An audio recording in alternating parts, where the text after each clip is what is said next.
et bienvenue sur Film et nos voix, un podcast amateur qui parle de cinéma. Aujourd'hui, je ne suis pas avec Lucie, je suis avec Rose, mon invitée qui était au deuxième podcast, et de Patrick Sobral, le créateur des Légendaires. Enchanté et merci beaucoup de nous recevoir. Bonjour à tous, merci beaucoup de m'inviter à votre podcast. C'est un plaisir. Avec plaisir. C'est vraiment un grand plaisir et un grand honneur, d'autant qu'on est un petit podcast qui commence.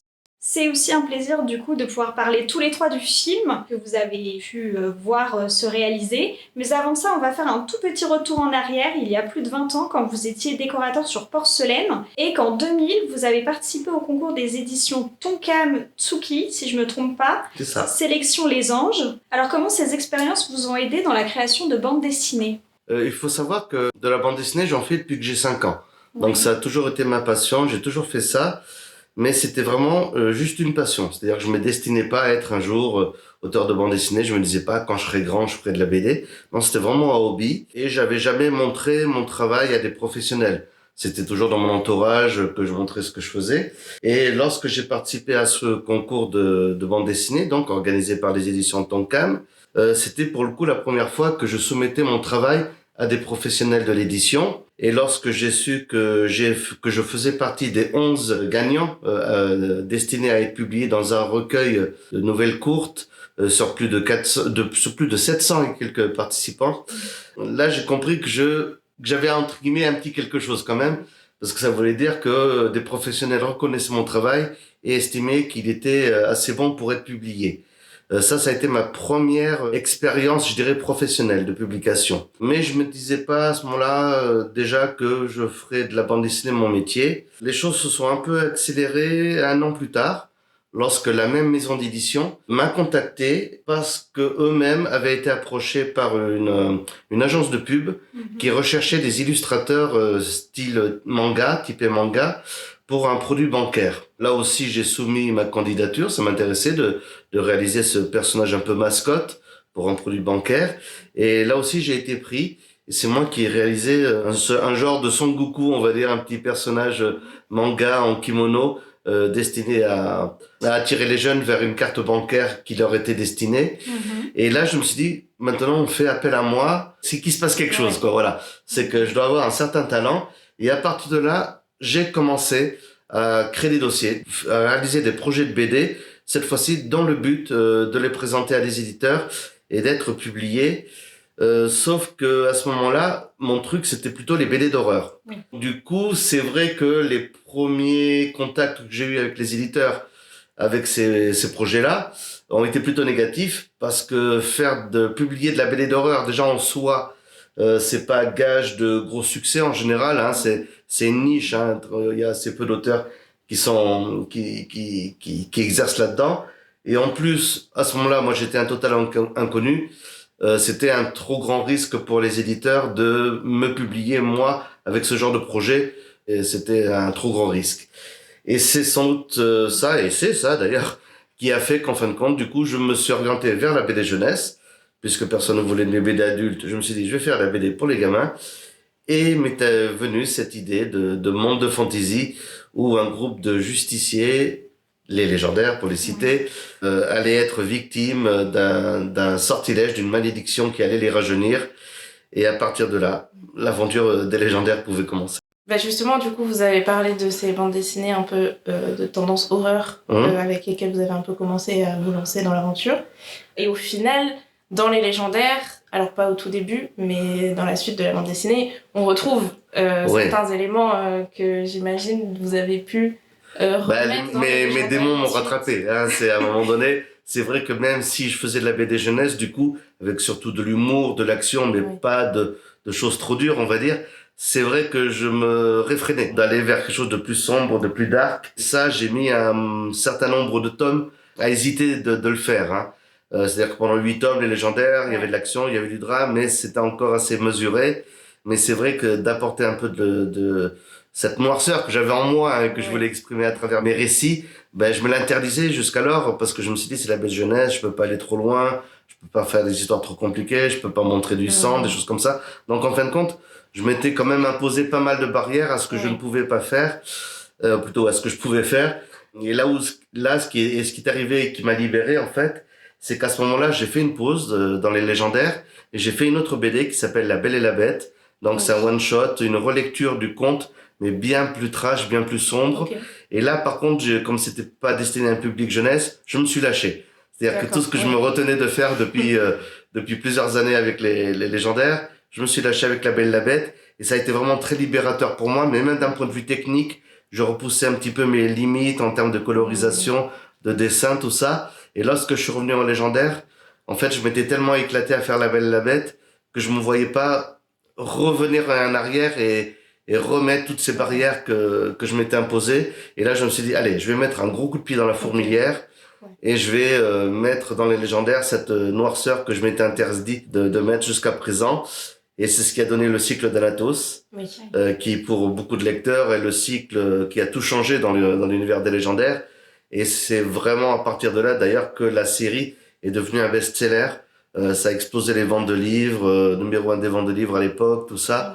Ce qui montrait bien que même les lecteurs étaient aussi en demande de quelque chose de plus mature, de plus sombre, de plus complexe. Donc du coup, mon envie a rejoint la leur.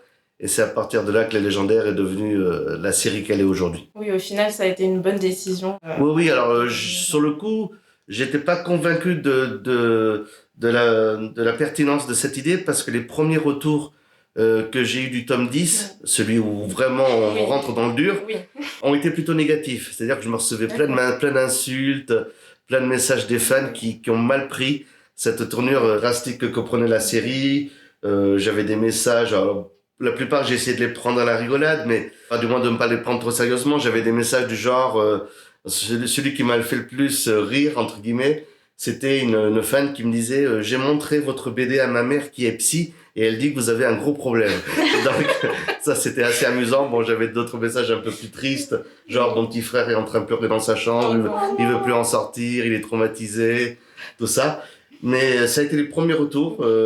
Pendant 2 semaines, ça a été des retours plutôt négatifs. Et je me suis dit, oh là là, qu'est-ce que j'ai fait?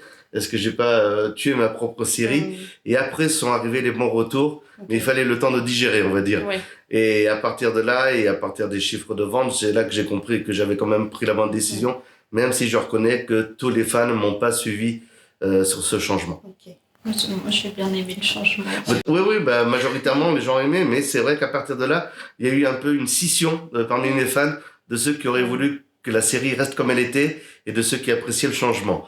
Et les deux scissions n'ont jamais été réconciliables. C'est devenu une guéguerre sur les réseaux, enfin à l'époque pas tellement les réseaux, mais plutôt les forums de discussion des légendaires. Il y avait vraiment 2 forums qui se sont créés tellement ils pouvaient plus cohabiter. Ah oui, c'était à un moment donné, ils parlaient même plus de la BD, ils ne faisaient que s'insulter, que de faire la guerre via internet interposé. Ah oui, parce que bon, quand on arrive au Word, je peux comprendre que puisse y avoir plus une guéguerre, mais à ce moment-là, au moment du cycle d'Anatos... mais pourtant, c'était dur, ça a été un moment assez compliqué, quoi. Ouais. Comme quoi, les fans des légendaires sont... Ah ben, ils vivent les choses à fond, hein, donc soit ils les vivent très bien, soit ils les vivent très mal. Bon, après, on va pas se mentir, il y a des moments où on les vit très mal aussi quand on les lit parfois. Oui, ben, c'est un peu le but aussi, j'essaie de susciter des émotions, parfois même des chocs, hein, parce que c'est le but, hein, c'est-à-dire de créer chez le lecteur de la surprise, l'émotion, le bouleversement, de manière à ce qu'il veuille absolument savoir ce qui va se passer après, quoi. Il dit non, c'est pas possible, ça peut pas se terminer comme ça,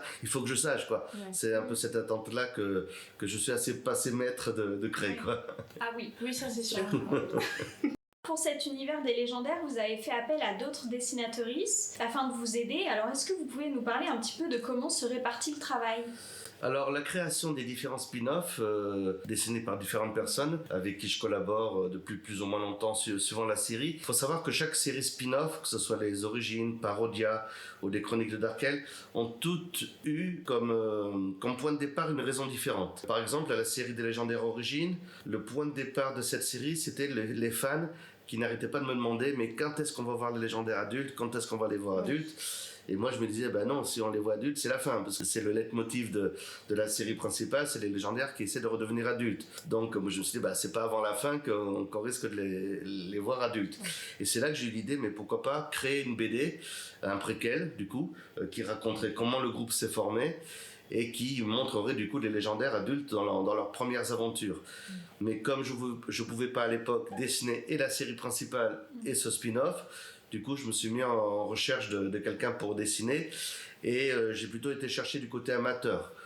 J'ai pas contacté des professionnels qui déjà j'en connaissais pas beaucoup à l'époque et en plus ils étaient déjà tous pris, enfin ceux qui m'intéressaient étaient déjà tous pris par leur propre série, donc il me fallait quelqu'un qui soit libre, on va dire, voilà. Et du coup, j'ai trouvé Nadou sur pas internet, via son blog à l'époque. Je l'ai contacté, je lui proposais cette série. Parodia, la raison a été différente. Là encore, cette fois-ci, c'était justement parce que les légendaires et les légendaires origines étaient des BD quand même de plus en plus sombres. J'avais un peu perdu finalement l'humour qui était l'un des ingrédients principaux du début de la série. C'est là que je me suis dit, mais pourquoi pas faire une série what the fuck, quoi, une série qui prendrait pas du tout les légendaires au sérieux, disons pour parodier moi-même l'univers des légendaires. Et là encore, j'ai cherché une illustratrice qui correspondait au graphisme que je cherchais, et ainsi de suite. Chaque série comme ça a une raison différente. Après, la façon de travailler avec chacun d'eux ou chacune d'elles, c'est toujours à peu près le même processus, c'est-à-dire que je fais le scénario, je fais le storyboard, mais un storyboard assez poussé quand même, qui soit assez détaillé. Je crée le chara-design des personnages, soit sous forme de croquis, soit carrément sous forme encrée couleur pour qu'ils aient des modèles également pour les teintes. Je ramasse la documentation nécessaire pour les décors, tout ça, et j'envoie ça aux dessinateurs, dessinatrices, et ensuite eux apportent leurs touches, leurs pattes, leur graphisme à mon univers en reprenant la suite. Voilà. Du coup, aujourd'hui, on est quand même principalement là pour parler du film. Et donc, justement, pour le film, vous avez aussi travaillé avec toute une équipe.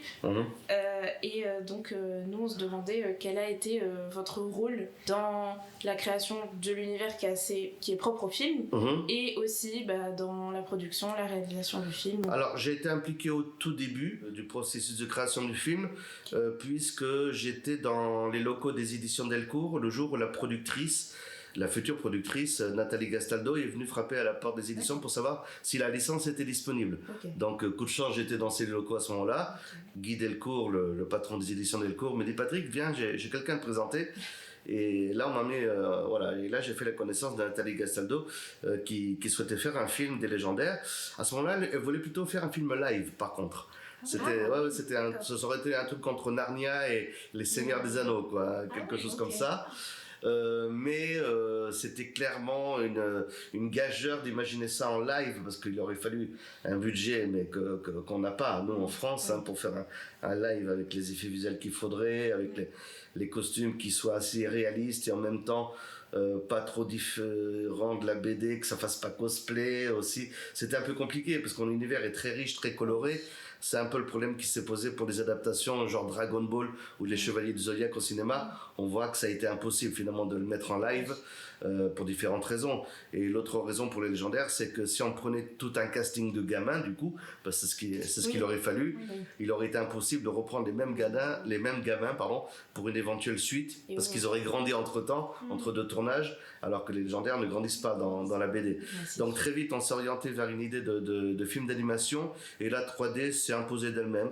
C'était ce qui était tendance à ce moment-là. Je dis à ce moment-là parce qu'on parle de quelque chose il y a 9 ans déjà, mine de rien. Ça a commencé comme ça il y a un paquet d'années. Et là, on m'a proposé d'écrire la première version du scénario. Donc j'ai écrit une première version du scénario qui s'inspirait nettement plus des 2 premiers tomes, auxquels je rajoutais des scènes qui soient un peu plus épiques, dans le but d'avoir une valeur vraiment cinématographique ajoutée. Mais ça n'a pas emballé la production, qui souhaitait quelque chose finalement d'un peu plus original que l'adaptation des premiers albums. Et à partir de là a été engagé le scénariste principal, Antoine Chomsky. Puis est venu quelques temps après, 1 ou 2 ans après, le réalisateur.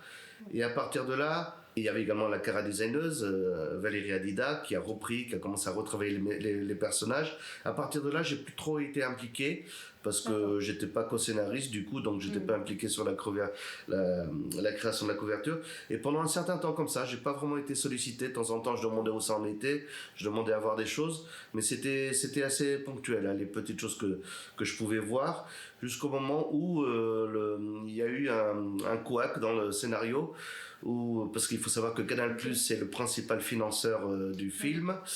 Et Canal+ n'était pas convaincu par le scénario tel qu'il était à ce moment-là. Et vu que c'est eux qui finançaient le film, ça embêtait un peu tout le monde. Et du coup, la production a fait appel à moi en me disant Patrick, est-ce que tu pourrais nous donner un coup de main? Le scénario là, ça coince, on sait plus quoi faire. Il faudrait un regard neuf, voilà, sur le projet. Et du coup, pendant 2 mois à peu près, j'ai retravaillé certains passages du scénario, certains dialogues, certaines scènes, afin de lisser ce qui pour moi n'allait pas. Et à partir de là, Canal+ a été convaincu par la nouvelle mouture du scénario. Du coup, la production s'est dit, mais finalement, Patrick, il peut être indispensable sur le projet, alors on va l'impliquer un peu plus. Et à partir de là, j'ai été un peu plus impliqué. Au niveau du design, j'ai validé beaucoup plus de choses. J'ai demandé des modifications parce que du coup, je m'étais rendu compte que les légendaires et les personnages secondaires étaient trop éloignés de la BD dans la version proposée par la cara designeuse. Donc voilà, il y a eu un travail où j'ai un peu, tiré sur la corde pour ramener un peu le film vers la BD, parce que je trouvais que ça s'en éloignait un peu trop dans différents aspects, que ce soit graphique ou scénaristique. Il y a une de mes fiertés sur le film, ça a été également d'avoir amené sur le projet Cécile Corbel, qui a fait la BO du film, qui est juste magnifique. Cécile Corbel, que je connaissais déjà depuis pas mal d'années, grâce à son travail sur le Arrietty, le petit monde des chapardeurs, donc un animé des studios Ghibli, pour lequel elle avait fait signer la BO également, et elle avait même reçu plusieurs prix au Japon pour sa BO, et ça lui a donné une notoriété mondiale à partir de là. Et j'avais fait sa connaissance dans un festival il y a X années, et on s'était toujours dit qu'on essaierait de travailler ensemble sur un projet. À l'époque, c'était plutôt pour la série animée des légendaires qui était passée sur TF1 en 2017, et pour laquelle, à ma demande, elle avait composé un générique de début. Sauf que le générique n'a pas été retenu, n'a pas plu à TF1, et du coup sa chanson est restée dans l'air, on va dire, n'a pas servi. Mais je lui ai dit, écoute, un jour il faudra vraiment qu'on fasse quelque chose ensemble. Et lorsque le projet du film a commencé à avancer, et du coup j'ai demandé à Cécile, est-ce que ça te dirait qu'il va y avoir un film des légendaires, est-ce que ça te dirait de composer une chanson de fin pour le film? Elle a dit ok, elle était partante. Et là, je me suis dit, bon, maintenant, à moi de convaincre la production et le réalisateur de la recruter, quoi, entre guillemets. Et puis, à la sortie d'une réunion, je prends le réalisateur à part et je lui dis, écoute, tu sais, je sais pas si vous avez déjà quelqu'un pour une chanson de fin, mais moi, j'aimerais bien que ce soit une compositrice, interprète que je connais, qui fait de la musique, et elle a déjà fait de la BO. Et puis là, le réalisateur me dit, Cécile Corbel. Et je dis, mais comment tu sais, quoi? Et là, il me dit, mais en fait, ça fait des années que je bosse avec elle. Et donc lui, ça faisait déjà un moment qu'il voulait bosser avec elle sur ses précédents projets. Ça s'était pas fait pour X raisons. Mais là, on avait tous les deux la même envie de personnes pour bosser sur la musique. Et en fait, ça a tellement bien matché entre elle et le réalisateur qu'elle a pas non seulement composé la chanson de fin, mais carrément toute la BO du film. Voilà. Oui. Voilà, donc ça c'était une belle expérience. Comme dit le réalisateur, il y a une conjonction un peu des étoiles qui a fait que finalement les destinées se sont croisées pour qu'on fasse ce film, quoi. Ouais. Donc vous avez un peu abordé déjà la question des chara-design, mais ils sont très changés, notamment pour ils restent très changés, chimie. Je me suis dit que c'était des tenues quand même plus pratiques pour le combat. Et la question que je me suis posée, c'est à quel degré vous aviez pu participer à ce changement des chara-design? Alors, je n'ai pas participé au changement. Au contraire, j'ai participé de manière à les rapprocher du personnage de la BD. C'est-à-dire que les chara-design qui ont été faits à un moment donné étaient bien plus différents que ce que vous avez vu en salle. Hein. Pour certains personnages, ils étaient assez méconnaissables.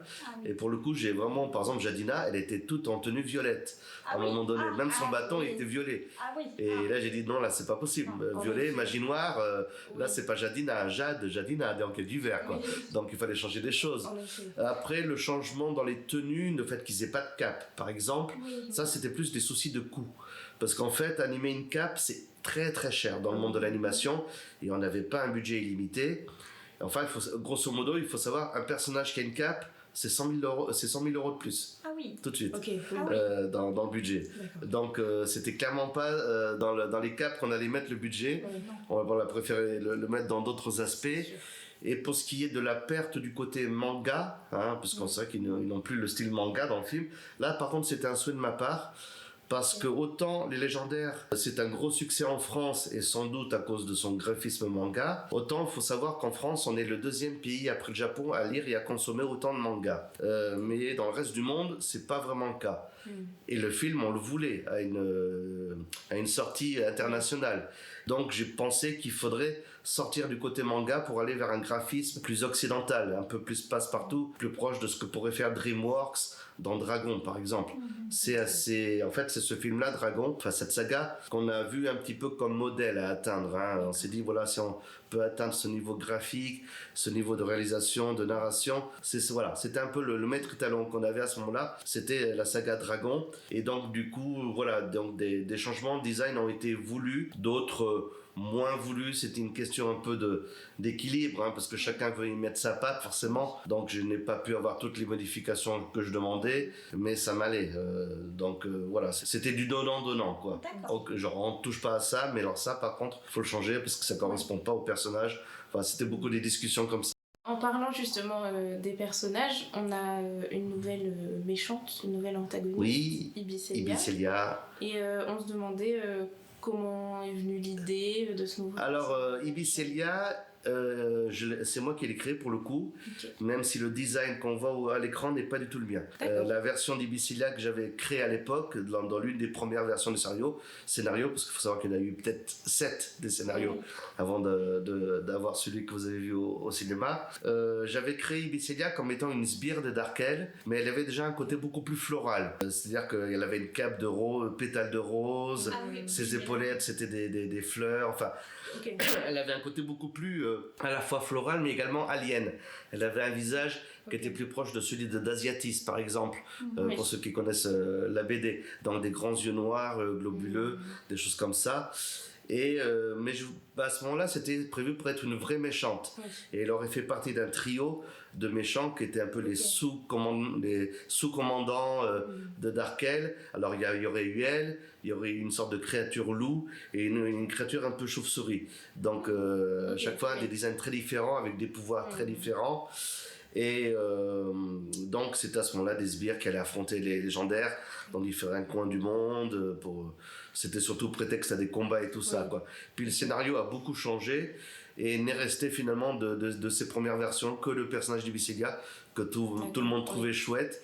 Et du coup, par contre, son histoire a également changé parce que finalement, c'est plus une victime qu'une réelle méchante dans l'histoire. Mais voilà comment est née Ibiselia. D'accord. Dans le film et sa promotion, on parle d'écologie. Jadina a une affiche qui dit « Jadina, 10 ans, éco-guerrière ». C'est également un thème qui est abordé dans les tomes 13 et 14 de la saga principale avec Gamera. Et alors, est-ce que l'écologie est un sujet important pour vous ? Est-ce que c'est un combat qui vous intéresse ? Alors, c'est un sujet important, mais j'ai jamais voulu les légendaires comme une BD à message. De temps en temps, j'évoque certaines choses qui peuvent ou pas rappeler des choses qu'on vit dans notre quotidien, dans notre monde contemporain. Mais jamais je me suis dit, avec le tome 13 par exemple, en disant je vais sensibiliser les lecteurs à l'écologie, tout ça. C'est juste parce que ça me parlait. Ça parlait d'un arbre qui était exploité pour sa sève. Je me suis dit, du coup, ça fait penser au pétrole, au forage et tout ça, qui pollue tout ça. Donc je me suis dit, on va faire un parallèle. Pour le message écologique du film, ça n'a pas été une volonté de ma part. Ça a été la production qui tenait à ce qu'on aborde des choses du moment. Voilà, je trouvais important qu'il y ait quand même des valeurs, des messages qui se dégagent du film. Moi, j'étais absolument pas opposé vu que j'avais déjà fait de mon côté dans les BD, mais c'était un souhait de la production avant tout.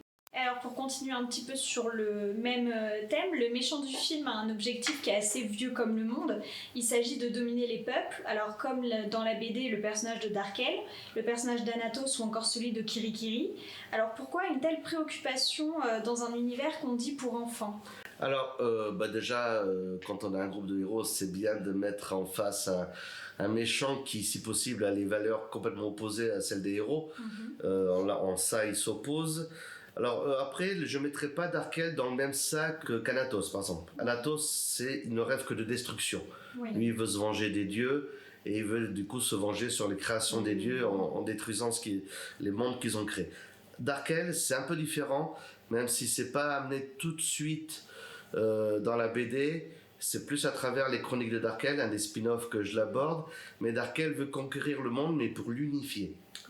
Lui, ce qu'il veut, c'est mettre fin aux guerres, aux fratricides, aux conflits, mais il pense qu'il ne pourra y arriver que s'il domine le monde, une paix imposée. Et en ça fait beaucoup penser finalement au fascisme. Parallèle avec Hitler, ou même plus récemment avec Donald Trump, que tout le monde accuse de fascisme. Il se pose en héros sauveur, mais en fin de compte, il n'arrête pas de bombarder des pays, des choses comme ça. À juste raison ou pas, mais ça, c'est pas le thème ici. Mais je veux dire par là, c'est que les méchants les plus intéressants sont ceux qui croient faire le bien, finalement. Oui. Parce que leur motivation première est tout à fait justifiable, mais c'est les méthodes qui ne sont pas bonnes. Et à la manière d'un Anakin Skywalker qui, en voulant sauver Padmé, va faire les mauvais choix et vont le faire basculer du côté obscur. C'est un peu la même destinée qui a créé Darkel, quoi. Donc c'est pour ça que je le vois un peu différemment de méchants totalement machiavéliques comme Natos. Oui, bon, après tout ça, revenons sur un sujet un peu plus joyeux. Oui. On rigole bien pourtant. Hein. Oui. J'adore quand on parle de toi. Le fascisme, tout ça, super. Est-ce que vous avez... donc on a déjà parlé de Cécile Corbel, je suis ravie qu'on en ait parlé parce que c'était une de nos questions. D'accord. Est-ce que vous avez aussi participé au choix au niveau des doubleurs et doubleuses ? Oui. Alors choix, je ne sais pas si c'est le mot, mais on m'a demandé... C'est ça que j'ai beaucoup apprécié dans la collaboration avec ce film, c'est-à-dire qu'on m'a consulté pour des choses, ils n'étaient pas tenus de le faire. D'accord. C'est-à-dire que le fait de proposer une compositrice pour la BO ou le fait de proposer des comédiens pour le doublage, à aucun moment c'était spécifié dans le contrat que j'aurais mon mot à dire là-dessus. Mais ils m'ont demandé, et ça j'ai vraiment apprécié parce que ça, à l'inverse de la série animée de TF1 où j'ai vraiment été écarté de la chose, et quasiment tout ce que je proposais était refusé. Là, ils voulaient vraiment avoir mon avis, voire même des propositions. Donc, pour le doublage, en effet, à un moment donné, la productrice m'a dit écoute, si tu as des idées de comédiens pour les personnages, fais-nous une liste. On ne te garantit pas qu'on pourra les avoir, peut-être qu'on ne sera pas d'accord sur certains choix, mais fais-nous une liste. Et parmi la liste de comédiens que j'ai soumis pour différents personnages, il y avait Dorothée Pousseau notamment. Ça, c'était vraiment celle que je tenais à voir parce que je suis totalement fan de Dorothée Pousseau. Et Christophe Lemoine. Donc, mais ces deux doubleurs-là, je les avais imaginés pour d'autres personnages. Dorothée Pousseau, je la voulais pour Chimie au départ. Et Christophe Lemoine, c'était pour Razia. D'accord. Et finalement, il joue dans le film, mais il double d'autres personnages plus secondaires. En fait, le choix de la production a été de mettre des cadors, des piliers de doublage, plutôt pour des personnages secondaires, et au contraire, pour les héros, pour les plus jeunes personnages finalement, de mettre plutôt d'une nouvelle génération de doubleurs. Donc qui viennent de la scène, du stand-up, comme Roman Dodwick qui double Danaël, ou de jeunes actrices comme Elise Tiloloy qui fait Chimie. Donc plutôt prendre des nouveaux doubleurs qui ont peut-être un réseau également, réseau social plus développé, qui sont plus en contact avec les fans, ce genre de choses. Mais ils ont quand même tenu compte, si ce n'est pas de tous les doubleurs que j'ai demandé, du type de voix que je souhaitais. Et ça a été apprécié, quoi. Selon vous, lequel aurait une voix qui correspond le mieux à ce que vous imaginiez, justement ? Enfin, il y en a deux qui, pour moi, je trouve vraiment top. C'est Elise Tiloloy pour Chimie et Antoine Chomsky pour Griff. Alors déjà, il faut savoir qu'Antoine Chomsky, qui est également le scénariste principal du film, il est comédien. Il est comédien, il est musicien, il joue du théâtre, enfin, il fait tout. Ce mec est assez fou. À un moment donné, il a fallu faire une maquette qu'on appelle une animatique, c'est-à-dire faire le film, mais sous forme de storyboard animé, pour voir un petit peu combien de temps allait durer le film, quels sont les plans, les angles de vue à choisir et tout ça. Et donc, c'est comme une série de diapositives, d'images crayonnées qui se succèdent, qui donnent un semblant d'animation, de réalisation. Et il a fallu également mettre des voix témoins, des voix maquettes dessus, qui n'étaient pas encore les voix définitives, mais histoire de voir si les dialogues faisaient mouche, s'il y avait un sens du rythme et tout ça. Et à ce moment-là, c'est Antoine Chomsky, donc le scénariste, qui a fait la voix de Griff dans l'animatique. Et on a tous trouvé que ça collait vraiment génial, quoi. Et puis il lui-même était très emballé par le personnage de Griff. C'est lui qui a hérité du rôle de Griff. Et après, Élise Leloy, j'ai bien aimé comment dire, je sais pas c'est le mot, mais le manque de nuances. La chimie est assez froide, elle va pas beaucoup dans les graves ou les aigus. Elle est assez monocorde et je trouvais qu'Élise Leloy le faisait très bien ça. C'est-à-dire que faire passer juste ce qu'il faut d'émotion, mais sans s'ouvrir complètement, quoi. C'est plus subtil qu'on ne le pense. Mais le doublage peut-être qui m'a le plus impressionné, maintenant que j'y repense, c'est celui d'Ibicelia. Alors vous allez me dire, pourtant elle dit rien, Ibicelia. Elle prononce pas un mot de tout le film. Elle fait que des gémissements, comme ça, et que des onomatopées. Mais la voix qui m'a le plus impressionné, c'est sans doute celle du personnage d'Ibicelia, donc doublée par Lila Lacombe, qui est une de mes doubleuses préférées, mais que j'avais même pas proposé, à vrai dire, dans le truc.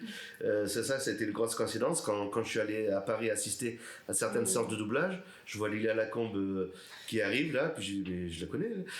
C'était un peu comme ça. Et là, on m'a dit, Patrick, je te présente Lila Lacombe, c'est elle qui va doubler Ibi-Celia. Et là, du coup, j'ai dit à Lila, désolé, t'auras quasiment rien à dire. Je m'excusais presque du fait qu'on la fasse appeler pour rien dire, quoi. Mais en fin de compte, elle a fait un jeu assez incroyable. C'est-à-dire qu'il fallait vraiment tout faire passer à travers des bruits, des gémissements, des cris. Toutes les émotions sont là. Elles passent vraiment par tous les états Ibi-Celia, mais sans aucun mot. Et en ça, fallait quand même quelqu'un qui assure, quoi. Mine de rien, ça n'a pas l'air comme ça, mais quand je l'ai vu doubler, et à chaque prise était la bonne, hein. Elle a pas refait une seule prise, hein. Ah oui. Ah ouais, je crois que c'est la seule d'ailleurs, hein, enfin du moins de ceux que j'ai vu doubler le film, c'est la seule. À chaque prise était la bonne, comme si elle connaissait le personnage par cœur, alors qu'elle le découvrait là, sur l'instant, hein. Elle n'avait pas lu le scénario avant ou quoi que ce soit. Elle découvrait genre première lecture sur écran et deuxième, allez, t'enregistres. Et pof, elle assurait à chaque fois, elle avait pigé à chaque fois l'émotion qu'il fallait au personnage en ce moment-là, parce que lorsqu'on lit le mot ah comme ça, il y a 36 façons de faire ah, il y a le cri ah, il y a le cri de guerre ah, comme ça, voilà, le cri qui a peur ah, tu vois. Enfin, il y a différentes façons de prononcer ah, tu vois. Et elle, à chaque fois, elle a trouvé le ton juste qui collait au personnage, et elle m'a beaucoup impressionné en fait. Nous, on s'était fait la réflexion, la voix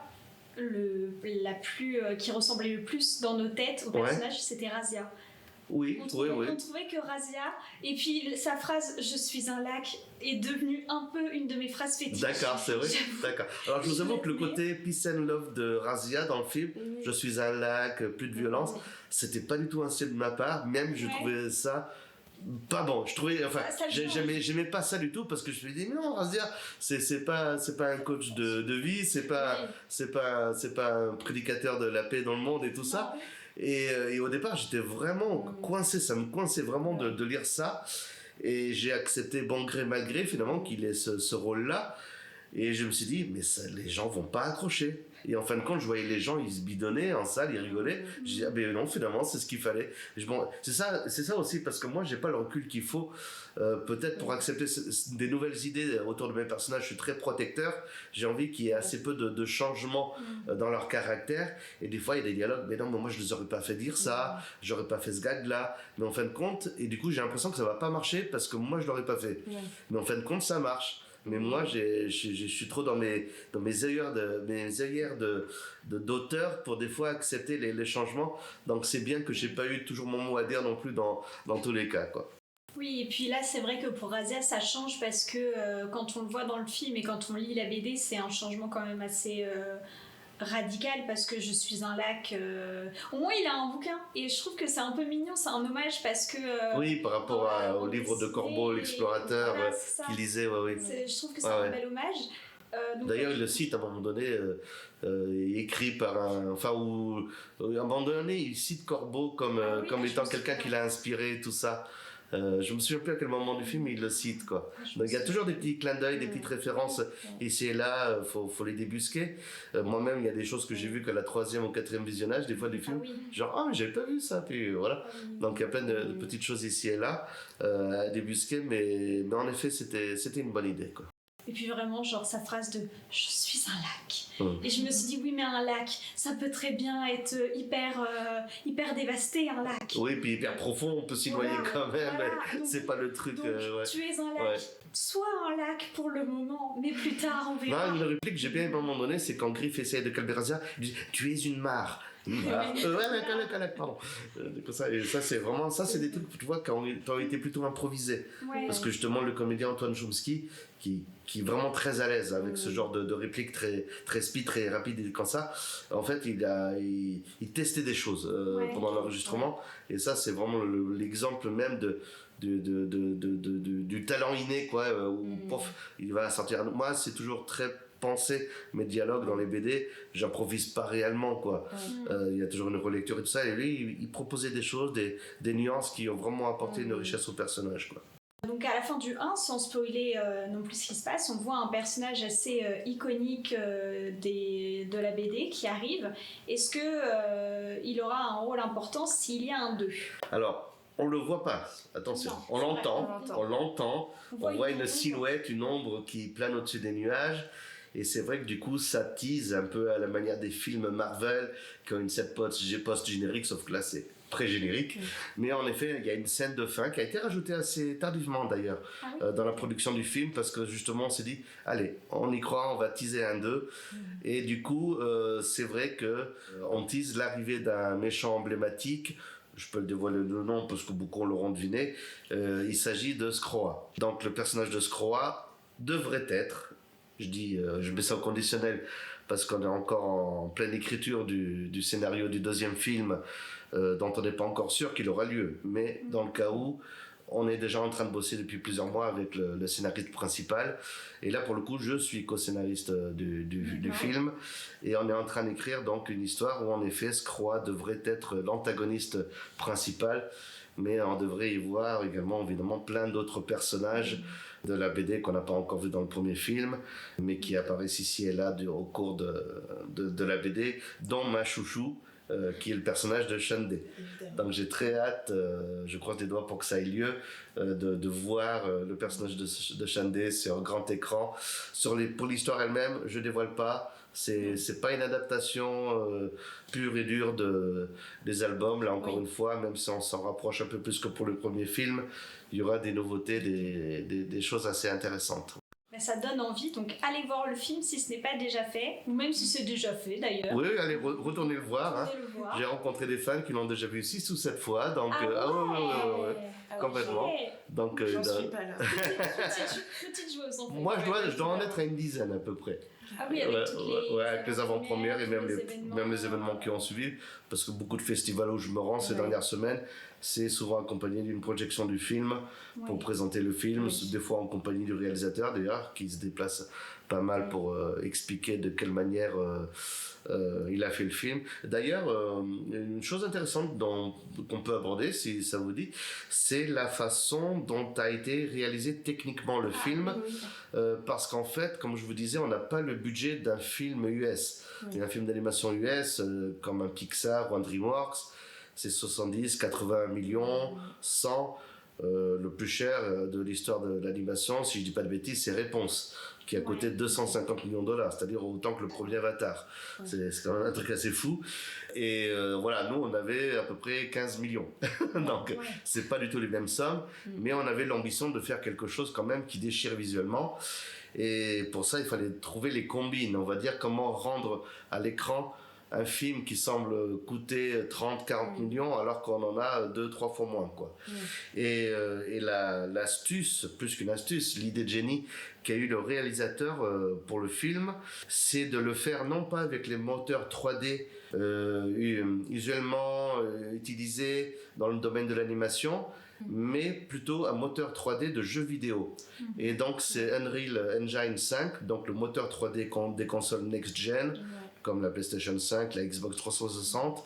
C'est ce moteur-là qui a été utilisé pour faire le film des Légendaires, alors que normalement c'est fait pour faire du jeu vidéo et pas du film d'animation.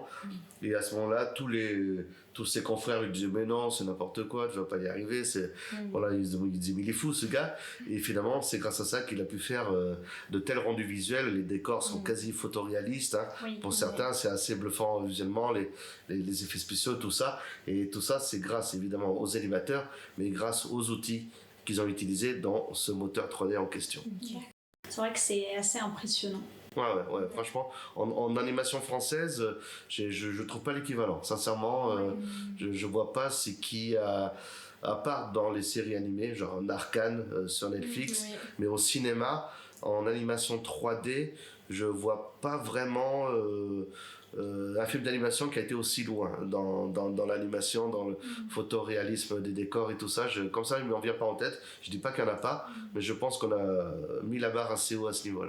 Moi non plus, je réfléchis, mais comme ça Non, il y a des choses qui sont françaises à l'origine, comme les Mignons, ou des choses comme ça, c'est au départ français, mais ça c'est une production US, quoi, même si le projet de départ est français, mais un film, parce que ça a été 100% fait en France et en Belgique, hein. C'est vraiment pur francophone le film, hein. Et alors, on a eu des cadors, hein, quand même dans l'équipe, on a eu des gens qui ont bossé sur des films Marvel, sur Terminator, sur Arthur et les Minimoys, donc on a vraiment eu des gens qui ont bossé sur des grosses productions hollywoodiennes, mais pour le coup le film lui est 100% francophone, et c'est une petite fierté quand même. Ah oui, oui. Vive Cocorico, vive la France. Voilà, on a des très bons animateurs, hein. Mais c'est vrai que souvent ils travaillent sur des productions étrangères, quoi. Donc pour le coup là on a un mérite qui nous revient intégralement sur ce film. Quel public est ciblé par le film Les Légendaires ? Et est-ce que donc ça va être un public qui est assez différent de la bande dessinée ou... Alors on vise deux publics différents en fait. On vise les fans, ça c'est sûr, parce que ce serait un comble que les fans n'aillent pas voir ou n'aiment pas le film. Et c'était pas gagné, parce que l'approche graphique très différente les a rebutés au départ. La vue des premières images, la vue de la première bande-annonce, qui était plus orientée sur l'humour, ne retranscrivait pas assez le côté épique, action peut-être, aventure de la BD. Et du coup, ils avaient l'impression que ça allait être un truc pour les tout petits. Et ce qui n'était pas faux dans le sens où la production, elle, voulait que ça s'adresse à un public familial et qu'on puisse le voir à partir de 6-7 ans. Donc il fallait trouver l'équilibre entre le côté épique, dramatique qu'on connaît de la BD et le côté humour familial dont on avait besoin pour rencontrer un succès, quoi. Et pour le coup, c'est aussi la raison pour laquelle on a ce genre d'histoire qui est à la fois une histoire originale pour plaire aux fans, puisqu'il s'agissait aussi de proposer quelque chose de nouveau aux fans. Du coup, une histoire originale était de mise, même si le début et le pitch est le même. 90%, 98% du film, c'est une histoire originale. Et à côté de ça, il fallait également que ça serve d'introduction à quelqu'un qui ne connaîtrait pas du tout la BD, ce qui est le cas des parents, des grands-parents qui pourraient accompagner leurs enfants, mais également du public international justement qui ne connaît pas du tout la BD. Et du coup, il fallait qu'on puisse comprendre l'univers des légendaires, l'introduire, sans avoir les références nécessaires qu'il y a dans la bande dessinée. Et à partir de là, c'est vraiment un public familial, j'ai envie de dire, c'est un peu comme pour Tintin, de 7 à 77 ans. On espère que ça plaît à un plus grand nombre. De ce que j'ai pu discuter avec les gens qui sortaient des salles, de salles, moi je me suis surtout intéressé à ce qu'on sentait les gens qui connaissaient pas. Et en fin de compte, beaucoup de parents qui accompagnaient leurs enfants qui étaient fans, disaient, on est venu surtout pour les enfants, mais finalement ça nous a plu aussi, quoi. Donc je pense qu'on a plutôt réussi le pari de s'adresser à tout type de public. Après il y en a qui peuvent être réfractaires à ce genre de film d'aventure, de fantasy et tout ça. Ça arrive, hein. Des fois on va voir un film, c'est pas ce qu'on attendait, et puis du coup on est forcément déçu. C'est ce qui veut pas dire que le film est mauvais, c'est juste que c'est pas ça ce à quoi on s'attendait. Mais je pense de toute façon on voulait ratisser le plus large possible, quoi. Voilà. Alors avant de nous quitter, vous avez annoncé être le parrain de Reliance 87, une association sans but lucratif et reconnue organisme d'intérêt général, qui aide à protéger les enfants en danger et mettre en œuvre des actions en faveur de familles en difficulté. Alors c'est un très beau combat que nous allons suivre depuis votre compte Instagram. Est-ce que vous avez déjà des projets avec cette association? Non, pour l'instant, on a émis quelques idées ici et là, dont on ne sait pas encore lesquelles on va mettre en place. Donc ça sert à rien que j'en parle maintenant, parce qu'on est vraiment qu'au tout début de notre collaboration. Elle remonte à même pas un mois, on l'a officialisé il y a seulement quelques jours. Donc à partir de là, on va voir comment, en fonction des idées. Mais c'est des choses qui vont se diluer dans le temps. Hein. Il n'y aura pas un gros événement à un moment donné qui va réellement mettre le point de départ à cette collaboration. Mais moi, ça me tenait à cœur parce que, en fait, Les Légendaires, c'est une BD qui, je le sais maintenant, après plus de 20 ans d'expérience, d'existence de cette série, a beaucoup marqué certains enfants qui sont maintenant de jeunes adultes. Et beaucoup me témoignent de ce que ça a eu comme importance dans leur vie. J'ai beaucoup de témoignages d'enfants, par exemple, qui ont connu du harcèlement scolaire. Moi-même, j'ai connu ça quand j'étais enfant. Et ils me disent, c'est votre BD qui m'aidait à tenir le coup, parce que du coup, je lisais, je m'évadais, je pensais plus aux problèmes.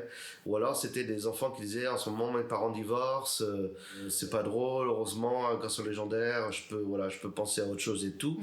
Et j'ai eu un témoignage, même en fin d'année dernière, que je trouve très chouette sur mon compte Instagram. C'était un jeune adulte, un ancien lecteur, qui me disait qu'il était pompier, et que c'était grâce aux Légendaires qu'il était devenu pompier. Parce que quand il était plus jeune, il s'était attaché et il avait pris comme modèle le personnage de Griffe, qui était très courageux, qui se jetait dans le brasier, on va dire, sans mauvais jeu de mots, face au danger pour aider les gens, pour les sauver. C'était quelqu'un de très courageux et qui avait beaucoup inspiré ce lecteur, et qui s'était dit, quand je serai grand, j'aiderai les gens comme Griffe. Et du coup, il a choisi le métier de pompier. Et il m'avait dit en conclusion du message qu'il m'avait envoyé, en fait, à chaque fois que je sauve quelqu'un, c'est un peu grâce aux Légendaires.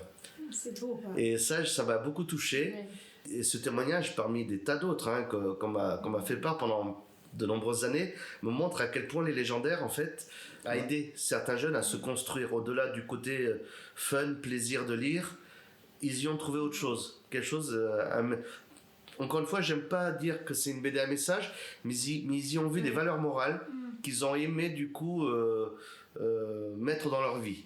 Oui. Et la personne dont je vous parlais me disait qu'elle était beaucoup sur les réseaux sociaux type Discord, où ils échangeaient avec des fans et tout ça. Et il me disait, vous imaginez pas le nombre de personnes que les Légendaires ont donné envie d'être meilleurs.